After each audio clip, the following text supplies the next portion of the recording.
Si Bea at si Den ay batchmate ko from Ateneo. So that makes us how old? Kailangan ba pag-usapan Oo, natin? alam na yun ng mga OG fans kung nasang age bracket na tayo. And feeling ko, first time ko silang mai-interview. And, yung biro nga namin before, siya si Tito Boy. Oo. Actually, dati pa kami may talk show. Tito Boy and Chrissy. Chrissy, So, ano si Ate Bay? Wala, guys. Viewer. Oo. Siya talaga ang... Parang siya, anong klaseng viewer si Ate? Ano eh, parang... Ganito. Ano tawag sa ganang Actually, viewer? Yung... Oh, diba? Yung every morning. The clueless viewer. At saka, eto, kukwento ko lang So, roommate kami. 4 kami. Sila yung isa. So, si Bay, for some reason, hindi ko alam, wala ka bang choice kung bakit naging 7:30 yung classes mo? Oh, sorry. I think so. I think because the major classes are only offered at that kasi time. alam mo, I wanna think like, I'm such a morning person.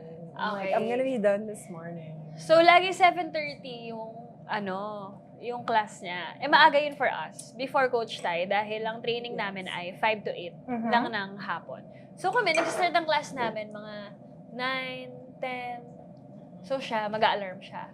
Alam niyo, guys, yung alarm na iPhone dati, yung yun. So, syempre, nasa isang room lang kami. Pag may nag-alarm, magigising lahat. So, okay lang naman yun. Pero, pag isa kanya, nag-alarm na ganon, hahanapin namin siya, wala na siya dun sa bed. Sa banyo. Naliligo na siya. Talagang parang, Beatrice, naligo siya. Talagang kami magpapatay na alarm. Gigisingin lang niya kami. Hindi na kami makakatulog ulit. Hindi pa alert, tapos gising naman. Wala na. As in, patay na yung phone niya. Hindi niya alam na namatay na yung phone niya. Anong pakiramdam nun, Bay, na wala kang pakisamin? Tapos mamaya, pag nakita na niya, nagising na kaming lahat, play niya, I gotta pass it. Ayun, nagpapatugtog pa siya habang nag-aayos. Kasi nagising na pala sila sa alarm. Kasi nasa banyo. Oo, naliligo siya. Sorry, this is such a revelation. I didn't know that. I thought the story would be, hindi ako nagigising sa alarm and then I'll snooze. Hindi pala, mas malala. Yes. Mas na ako. Kaya na rin pala yun. Oo. Hindi lang isang tao ang nagigising sa alarm niya. 4. So, sa isang room, kayong It's 4. batchmate? Oo. So it's like, it's a room and then you have like 2 beds here and then 2 beds there. And si Ella yung sa harap ko. Oo.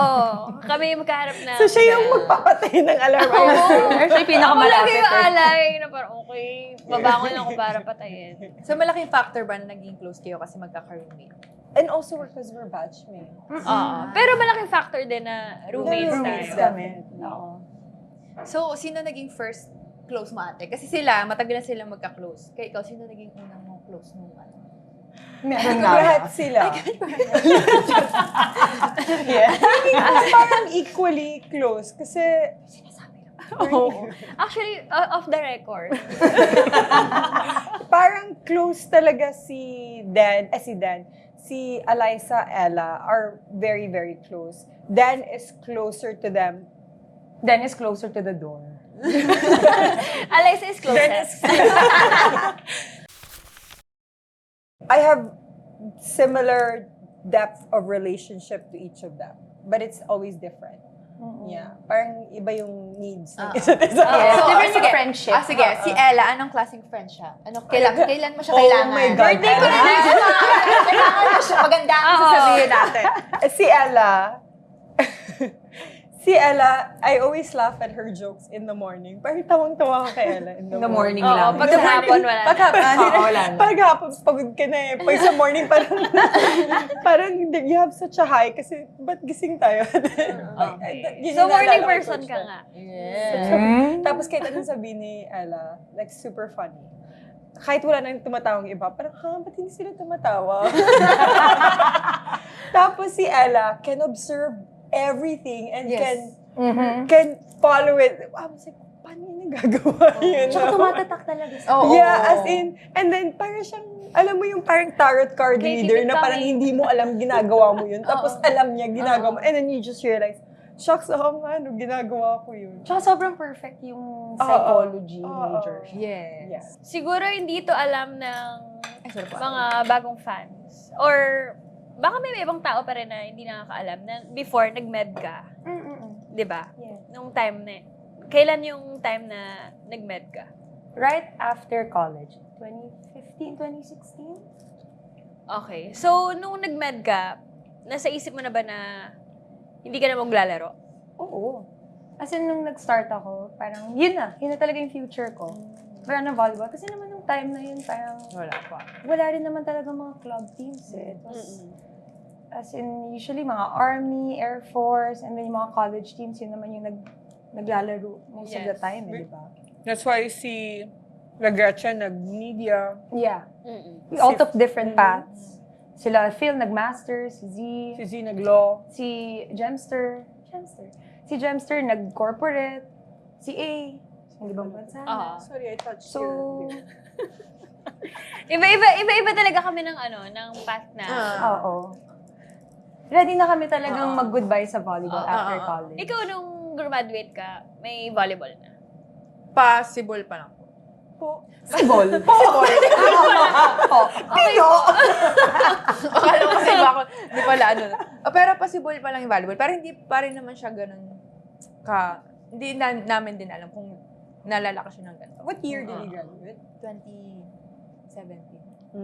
I think I think Just there was start PBL pa. already. Yeah. There was a No More Shakies D-League. So, bakit ka nag-stop mag-med school? A number of different factors. Doon ko na-realize na, kasi yung mga classmates ko, kasi sobrang tatalino nila. Okay. Ang gagaling nila. And ako like, nag-aaral ako just to get by. Papasa naman. As long as pumasa ako, okay na. But then I realized na that shouldn't be the mindset when you want to be a doctor. Kasi you're gonna be handling people's lives. And that's a big thing. That's a huge responsibility. Hindi naman pwedeng basta-basta ka lang. That and, syempre, when you're a doctor, that's like your whole life. You're Yeah. practicing to be better every single Yeah. day for your patients. And parang, that's a huge commitment for me. And syempre, naisip ko rin yung parents ko na, syempre, they're still paying for my tuition. And hindi siya biro. Oh my gosh, can I keep this up? And nung time na yun, parang, oh my gosh, nakakapagod din mag-aral araw-araw. Tsaka tumataba na ako. As in, as a stress eater. Pero buti na lang rin, nung time na, I think patapos na ako ng second sem ko, first year. Nag-message sa akin I don't know kung si Bayon or si Ate Chan, na magsa-start nga sila ng club team. So you really sakto. stopped playing? Yeah, I Oh, stopped ready na siya. playing. Ay, nag-retire siya. Oo, nag-retire na ako.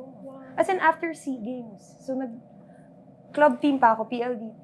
Kasama ko sila Jaja, sila Lai. And then, nag-SEA Games. After SEA Games, wala na. Done na ako na.